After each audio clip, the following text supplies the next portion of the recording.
नमस्कार, मैं सुनीता कथा मंथन में आप सबका स्वागत करती हूँ। कथा मंथन में आज सुनिए रमेश पोखरियाल जी की कहानी भागो वाली उपन्यास का तृतीय अध्याय। इसके पहले के 2 अध्याय आपको हमारी प्लेलिस्ट से मिल जाएंगे, लिंक आपको आई बटन में मिल जाएगा। रिटायरमेंट के फंड से मिले पैसे से शास्त्री जी ने सबसे पहले मकान बनाने की ठानी। आज से ठीक 5 साल पहले जब उन्होंने जमीन ली थी तब वहाँ झाड़ झंकार और कुकाट प्रजाति के पेड़ों का जंगल सा था। बस्ती से काफ़ी दूर था यह स्थान, निर्जन सा, आने जाने का कोई साधन नहीं था। दूर होने के कारण और एक मुश्त खरीद के कारण यह काफ़ी अच्छी दरों पर मिल गया था। सब लोगों ने मिलकर जब 4 बीघा जमीन ली थी तो नाप करने के लिए कई दिन तो झाड़ झंकार को साफ करने में ही लग गए। तब वहाँ पर सड़क का प्लान बनाकर प्लॉट काटे गए और सबको आवंटित कर दिया गया। तब तो लगता था कि यहाँ पर ना जाने कितने वर्षों के बाद बस्ती बन पाएगी। ऊपर से आबादी से दूर होने के कारण ना तो बिजली की तारें थीं और ना ही पाइप की लाइन वहाँ तक गई थी। मन तो शंकित था शास्त्री जी का, पर फिर निर्णय ही ले लिया। कुल 16 लोग थे जो हिस्सेदार थे। जो करे गांव वह करे गंवार, यह सोचकर शास्त्री जी भी इसमें शामिल हो गए। एक अकेले वही खरीदते तो कोई बात नहीं, किंतु इतने लोगों ने इस पर पैसा लगाया तो कुछ सोच समझ कर ही लगाया होगा। चलो मकान बनेगा तो ठीक, नहीं तो बेच देंगे। कहते हैं ना, सोना और जमीन कभी घाटा नहीं देते। पहले से तो कुछ ऊपर ही मिलेगा, नहीं तो अपनी कीमत दे ही देगा यह टुकड़ा। 2 साल तक यहाँ कुछ भी काम नहीं हुआ, किंतु धीरे धीरे लोगों ने काम करवाना शुरू किया। रामलाल जी ने रिटायर होने के बाद सबसे पहले अपना मकान बनाना शुरू किया तो उनकी देखा देखी में और लोगों ने भी शुरुआत की। किसी ने अपनी बाउंड्री डाल दी तो किसी ने नींव डाल दी। उनके कुछ साथियों ने तो खुद मकान बनाने की बजाय प्लॉट को बेच दिया था। अपनी लगाई रकम के 3 और 4 गुना दाम मिल गए थे उन्हें। लेकिन शास्त्री जी का मन प्लॉट बेचने का नहीं था। वे तो उस पर घर बनाना चाहते थे। अब तो वहाँ पर 3-4 लोगों ने मकान भी बनवा लिए थे। बिजली और पानी के कनेक्शन भी वे लोग ले आए और देर सवेर सड़क भी आ ही जाएगी। शास्त्री जी ने भी अपने प्लॉट की 4 दीवारी बना दी थी। अब उन्होंने वहाँ पर कुछ बीज भी छिड़क दिए। मूली, राई, पालक खूब उगाए और फिर उस साल उन्होंने खूब हरी सब्जी भी खाई। फिर तो शास्त्री जी ने मजदूर लगाकर खूब अच्छी तरह से खुदाई करवाई और तरकीब से क्यारियाँ बनाकर उनमें बैगन, भिंडी, टमाटर भी लगा दिए। जिस दिन उनकी छुट्टी होती वे कुदाल पकड़कर प्लॉट में चले जाते। कृषि और बागवानी का शौक तो उन्हें बचपन से ही था। गांव में कई एकड़ पुश्तैनी जमीन थी उनकी और कृषि कार्य उनका पुश्तैनी कार्य था। बचपन के दिनों में खेतों में खूब हल चलाया करते थे। निराई, गुड़ाई और कटाई सहित सब कुछ खेती का काम आता था उन्हें। उनके यहाँ कृषि के अधिकांश कार्य मर्दों द्वारा किए जाते थे। महिलाएं घर का चौका चूल्हा संभालती हैं। नौकरी लग जाने के बाद तो 20-25 वर्षों तक उन्होंने कभी हाथ में कुदाल ही नहीं पकड़ी थी। वर्ष में 1-2 बार गांव जाते, किंतु किसी विशेष अवसर पर ही, पूजा, शादी, विवाह या अन्य अवसरों पर, किंतु तब खेतों में जाने का अवसर ही नहीं मिलता था। सप्ताह 2 सप्ताह में मिलने मिलाने में ही गुजर जाते थे। अब जमीन का एक छोटा टुकड़ा यहाँ पर था तो इसी में अपना शौक पूरा करने लगे। शौक क्या था, अच्छी खासी सब्जी पैदा हो रही थी। थोड़ा थोड़ा ही सही, लेकिन सभी कुछ उगा रखा था उन्होंने। जब वे सप्ताह में 1 बार सब्जी तोड़कर घर लाते तो ताज़ा सब्जियां देखकर अम्मा की आंखें चमक उठती। ए जी, यह सब अपने ही खेत में उगाए हैं? वह पूछती। नहीं, बाजार जाकर लाया हूँ तुम्हें उल्लू बनाने के लिए। शास्त्री जी मजाक करते तो अम्मा झेप जाती। अरे किसान का बेटा हूँ, सारी तरकीब जानता हूँ किसानी की। यदि जमीन थोड़ा और बढ़कर होती तो तुझे दिखाता कि सब्जी पैदा कैसे होती है। शास्त्री जी हेकड़ी हाँकते। अरे बस बस, रहने दो अपनी किसानी। इतना ही गुरूर था तो मास्टर क्यों बने, कर लेते किसानी। अम्मा भी मजाक करती। मास्टर गिरी तो तेरे चक्कर में करनी पड़ी। यह न करता तो गांव की मिट्टी में सनी पड़ी रहती, गांव में यहाँ बनी हुई हीरोइन की तरह। शास्त्री जी और चढ़ा। अच्छा जी, तो तुम कहते हो कि मैं यहाँ मौज कर रही हूँ? नकली गुस्से से कहती है माँ। चलो मैं तो गांव जा रही हूँ, संभाल लेना अपने इन आधे दर्जन बच्चों को। ऐसे मत करना वरना मैं तो कहीं का नहीं रहूँगा। चलो माफ़ी मांगता हूँ। शास्त्री जी लगते गिड़गिड़ाने। हाँ, अब आए ना रास्ते पर। अम्मा ऐसे दिखलाती मानो कोई बहुत बड़ा युद्ध फतेह कर लिया हो। अपने वैवाहिक जीवन में हमेशा ताजगी बनाए रखी उन्होंने। कभी भी अम्मा से मनमुटाव या बेरुखी नहीं रखी उन्होंने। बाहर से गंभीर दिखने वाले शास्त्री जी अम्मा के साथ खूब हंसी मजाक करते थे। अपने हाथों से उगाई सब्जी खाने में कुछ अलग ही स्वाद आता, साथ ही आत्मसंतुष्टि भी होती। यह क्रम लगातार 3 वर्षों तक चलता रहा। पूरे 5 वर्ष बीत गए। अब वहां पर प्लॉट नजर नहीं आते। पूरी बस्ती बन गई थी वहां पर। एक एक कर सबने अपने मकान बना लिए। बिजली और पानी भी आ गया। टेलीफोन की तारें भी खिंच गईं। सुंदर सीमेंट की सड़कें बन गई हैं। केवल इक्का दिक्का प्लाट ही खाली बचे हैं, जिनमें शास्त्री जी का भी एक प्लॉट है। धनाभाव के कारण ही वे इस पर मकान नहीं बना पाए थे। 6 6 बच्चों की पढ़ाई लिखाई का खर्चा उठाया उन्होंने। अपनी एक तनख्वाह में 2 2 बेटियों की शादी की। इतनी बड़ी जिम्मेदारियों को उठाने के लिए उन्होंने अब तक मेहनत की। स्कूल से आने के बाद एक नहीं 3 3 घरों में ट्यूशन पढ़ाने जाते रहे थे।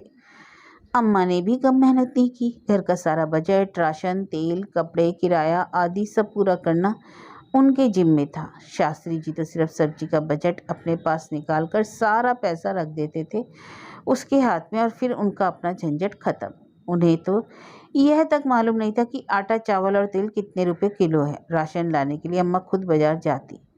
शास्त्री जी की तनख्वाह मिलने के दूसरे दिन ही वह घर की सभी ज़रूरतों के हिसाब से एक सूची तैयार कर लेती और फिर पूरे महीने की सामग्री बाजार से एक साथ लाकर घर में रख लेती। मकान शुरू करने के बाद शास्त्री जी 6 महीने के लिए और व्यस्त हो गए। सुबह ही प्लॉट पर चले जाते, फिर दोपहर को खाना खाने लौटते।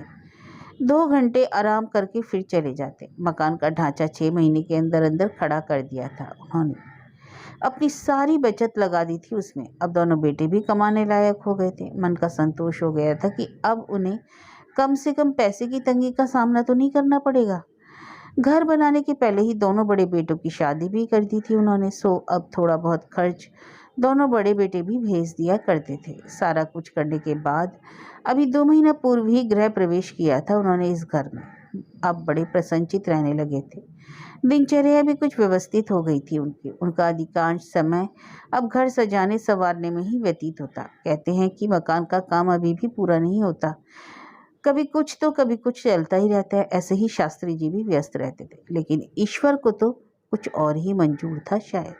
उनकी खुशियां रास नहीं आई ईश्वर को। असमय ही अपने पास बुला लिया था उन्हें।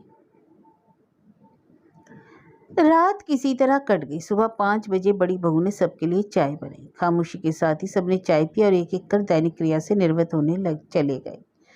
2 4 दिन ऐसे ही चलता रहा। अम्मा का दिल भी लगा रहा। रोते रोते अब उसके आंसू भी सूख गए थे। अब वह वक्त बेवक्त शास्त्री जी से जुड़ी यादों के किस्से उन लोगों को सुनाती तो सभी ध्यान से सुनते। बेटियां, दामादों और सगे संबंधियों से घर भरा रहा। धीरे धीरे एक एक कर सब जाने लगे। दोनों बेटियां और दामाद भी आंखों में आंसू लिए विदा हुए। रह गए अब अम्मा और उसका परिवार। बड़ा बेटा नौकरी पर दिल्ली लौट गया। दूसरे की नौकरी इसी कस्बे में थी। उसने भी अब ड्यूटी पर जाना शुरू कर दिया। कुलदीप और जयदीप ने भी अपना कॉलेज शुरू कर दिया। जीवन अब पुराने ढर्रे पर चल निकला। अम्मा ने अब अपने को व्यस्त करने की कोशिश की, किंतु शास्त्री जी की यादों को वह कभी भुला नहीं पाती। हर क्षण उसे शास्त्री जी का स्मरण हुआ था। कभी मन बहल भी जाता तो छुटकी याद दिला देती, दादाजी मेरे लिए क्या लाए, दादाजी कहाँ गए, वे कब लौटेंगे। मासूम छुटकी के प्रश्नों का क्या जवाब देती अम्मा। बस बहलाने के लिए कह देती, बेटी उन्हें भगवान ने अपने पास बुला लिया है। दादाजी, दादी जी, भगवान ने उन्हें अपने पास क्यों बुलाया, वह अगला प्रश्न दाग देती। अरे क्योंकि वे अच्छे इंसान हैं ना। तो भगवान आपको अपने पास क्यों नहीं बुलाते, आप भी तो अच्छी हैं। मासूमियत भरा सवाल करती छुटकी। गहरी सांस लेकर अम्मा मनी मन कहती, काश भगवान ने उनसे पहले मुझे ही अपने पास बुला लिया होता, लेकिन मेरे ऐसे नसीब कहाँ। छुटकी की समझ में यह पहेली नहीं आती, तो वह अन्य कई प्रकार के सवाल करती और इसके बाल मन के प्रश्न कई बार अम्मा को उद्वेलित कर देते। मन ही मन अम्मा घुटती रहती, कुछ ना कहती, बस अपने काम किए जाती। बड़ी बहू ज़्यादातर समय साफ सफाई और अपनी बेटी की देखरेख में बिताती, तो छोटी बहू घर के छोटे मोटे कार्य करती। खाना बनाना, बर्तन धोना आदि दोनों अम्मा ने अपने जिम्मे रखा। अब इसे बैठ जाएंगी तो हाथ पैर जवाब दे जाएंगे, इसलिए अधिक से अधिक हाथ पैर चलाने की कोशिश करती। शास्त्री जी के जाने के बाद घर की अर्थव्यवस्था में भी कुछ नया मोड़ आ गया। पहले सारे घर का खर्चा अम्मा स्वयं देखती थी। शास्त्री जी अपनी पेंशन अम्मा के हाथ में रख देते थे। दोनों बेटे भी अपने घर खर्च का एक हिस्सा अम्मा को जमा कर देते थे। घर अच्छे से चल रहा था, पर अब बेटों ने भी अपना घर खर्च अम्मा की बजाय अपनी अपनी पत्नियों के पास देना शुरू कर दिया। पारिवारिक पेंशन तो अब थी नहीं, सो अम्मा का हाथ अब काफी तंग रहने लगा। पहली बार इस बात का एहसास अम्मा को उस दिन हुआ जब कुलदीप ने अपने कॉलेज की फीस के लिए अम्मा से पैसे मांगे। पैसे होते तो अम्मा देती। पहले से ही चारों भाई हमेशा जरूरतों के अनुसार अम्मा से ही पैसे मांगा करते थे, किंतु अब अम्मा के पास तो फूटी कौड़ी भी नहीं थी, देती कहाँ से। सो दूसरे बेटे दिनेश से कहा, दिनेश, इस कुलदीप को कॉलेज की फीस चाहिए। फीस चाहिए तो तुमसे क्यों मांग रहा है? मुझसे मांगते हुए शर्म आ रही है क्या इसे? बड़े भाई ने कहा और फीस के पैसे कुलदीप के हाथ में रख दिए। लेकिन तभी बहू भी बाहर आकर बोली, ठीक है देवर जी, अब की बार तो तुम पैसे ले लो, लेकिन ये हमारी जिम्मेदारी नहीं हमेशा के लिए। सुनते ही अम्मा के कानों में जैसे बम का धमाका हुआ। उसे उम्मीद नहीं थी कि छोटी बहू ऐसा बोलेगी। उसे अपने कानों पर विश्वास ही नहीं हो रहा था। आज तक तो कभी यह जिम्मेदारी का सवाल आया ही नहीं। एक ही तो परिवार है सारा। आज तक तो सारे घर के खर्चों को अपनी छोटी सी तनख्वाह से पूरा किया था शास्त्री जी ने। अम्मा को अब महसूस होने लगा कि घर की मुखिया के जाने के बाद घर के बड़े सदस्यों और उनकी बहुओं ने भी रंग बदलने शुरू कर दिए। अम्मा अब चिंतित हो उठी। ऐसे में कैसे पढ़ाई होगी इन दोनों की? अभी शास्त्री जी को गुजरे दिन ही कितने हुए हैं और अब जिम्मेदारियों का सवाल उठकर बहू ने दिल छलनी कर दिया। सब कुछ सुन समझ कर भी अनसुनी कर दी अम्मा ने। अनसुनी करने के अलावा और कोई रास्ता भी तो नहीं था उनके पास। सबसे भली चुप। कहती भी तो क्या कहती, और यदि कुछ कहती तो बहू से भी कुछ और जवाब मिलता। इससे विवाद और बढ़ जाता, फायदा कुछ भी नहीं होता। अब अम्मा को पूरा भरोसा हो गया कि उसके बुरे दिन नजदीक आ गए। आज छोटी बहू ने मुंह खोला है, कल जिम्मेदारी का वास्ता देकर बड़ी बहू भी कुछ न कुछ जरूर बोलेगी। रात भर सोचती रही अम्मा, क्या करे क्या न करे। ये दोनों बड़े तो नौकरी लग गए, इनकी शादियां भी हो गई, किंतु इन दोनों छोटे बेटों का क्या होगा? इन हालतों में कैसे पूरी होगी इनकी पढ़ाई? अपनी सारी उम्र तो उन्होंने अभावों में ही काट दी, केवल इस सपने के सहारे कि कल चार चार कमाऊ पूत होंगे और घर में चार चार कामकाजी बहुएं होंगी तो कोई कमी नहीं रहेगी। शास्त्री जी भी हमेशा यही सपना उसे दिखाया करते थे, किंतु शास्त्री जी की मौत के साथ ही अम्मा को ये सपने अब झूठे नजर आने लगे। उसे लगने लगा जिन कल्पनाओं के सहारे उसने इतना जीवन जिया वे सब एक ही साथ बिखर गई। शास्त्री जी की मौत भी तो किसी अंधड़ से कम नहीं थी उसके लिए। उनकी सारी कल्पनाएं, सारी खुशियां, सारे सपने एक साथ विलीन हो गए इस अंधड़ में। सोचती रही अम्मा, आखिर छोटी बहू का यह कहना कहाँ तक उचित था? पहली बार ही तो फीस मांगी थी छोटे भाई ने। जब पिता नहीं रहे तो फीस कौन देगा? बड़े भाई तो करेंगे, उन्हीं का ही तो फर्ज है। आखिर बड़ा भाई भी तो पिता की तरह ही होता है। फिर दोनों बड़े भाइयों को भी तो पिता ने ही पढ़ा लिखा कर नौकरी पर लगवाया। उन पर भी तो पैसा खर्च हुआ, उनकी भी तो फीस देनी पड़ी। वे ऐसे ही तो फ्री में नहीं पढ़े, ऐसे ही तो नौकरी पर नहीं लगे। यह बात बेटे को तो समझेंगे, किंतु बहुएं कहाँ समझेंगी? अब छोटे भाइयों की जिम्मेदारी उन्हीं की है। उन्हें तो लगता होगा कि जैसे उन्होंने अपने पति को विवाह के पहले दिन देखा है। यह ऐसे ही इतना बड़ा थोड़ी ना पैदा हुआ है। उसके साथ माँ बाप ने कितने कष्ट उठाए, कितना संघर्ष किया है, उसके जैसे कोई मायने ही नहीं। अरे घरवाली आ गई तो माँ बाप और भाई बहनों के प्रति सारे फर्ज समाप्त थोड़ी ना हो गए। हाँ, पत्नी और बच्चे भी अपनी जगह हैं, पर वे ही तो सब कुछ नहीं है। अम्मा बुरी तरह उत्तेजित हो उठी। इस घटना के बाद तो अम्मा घर में भी बड़ी शंकित रहने लगी। अब शास्त्री जी की याद उन्हें ज़्यादा सताने लगी। जीवन के किस पड़ाव पर शास्त्री जी ने साथ छोड़ दिया था उनका? अभी तो यह छोटी सी बात सुनी है उसने बहू के मुंह से, आगे न जाने क्या क्या सुनना पड़ेगा। कल्पना करके ही श्रीयंश सी दौड़ गई शरीर में। ईश्वर करे यह सब देखना ना पड़े, शास्त्री जी की तरह उसकी भी आंखें बंद हो जाए तो अच्छा है। भागो वाली अम्मा, हाँ यही तो नाम दिया था ना लोगों ने उसे। क्या इसी को भाग कहते हैं?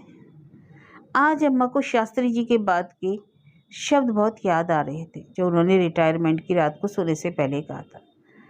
शास्त्री जी ने बड़े ही उत्साह और प्रसन्नता भरे स्वर में कहा था, लो भगवान, आज सरकार की सेवा से मुझे मुक्ति मिली, मैं पूरी तरह सेवा तुम्हारी करूंगा। अम्मा तो शास्त्री जी की बात सुनकर लाश से भर उठी। पति का हाथ पकड़कर बोली, अजी चलो भी, क्यों मुझे पाप का भागी बना रही हो? मैं आज जो भी हूँ तुम्हारी सेवा और त्याग के कारण ही तो बन पाया हूँ, शास्त्री जी ने गदगद स्वर में कहा। सुनकर अम्मा निहाल हो गई। अचानक उसकी सोच सकारात्मक दिशा की ओर मुड़ गई। चलो कोई बात नहीं, एक आध वर्ष की ही तो तंगी है, ये दोनों छोटे भी नौकरी पर लग जाएं तो किसी को कुछ कहने का मौका ही नहीं रहेगा। अपना क्या है, एक प्राण कुछ भी खा लेंगी, इन सब की खुशियाँ देखकर ही खुश रह लेंगी। दोनों छोटे भाइयों की पढ़ाई, नौकरी और फिर शादी की चाह अम्मा को जीने के लिए प्रेरित करती रहती थी। उसे लगता था कि अपने लिए नहीं अपितु इन दोनों के लिए ही इनके घर बस जाने के बाद उनका जीना जरूरी नहीं।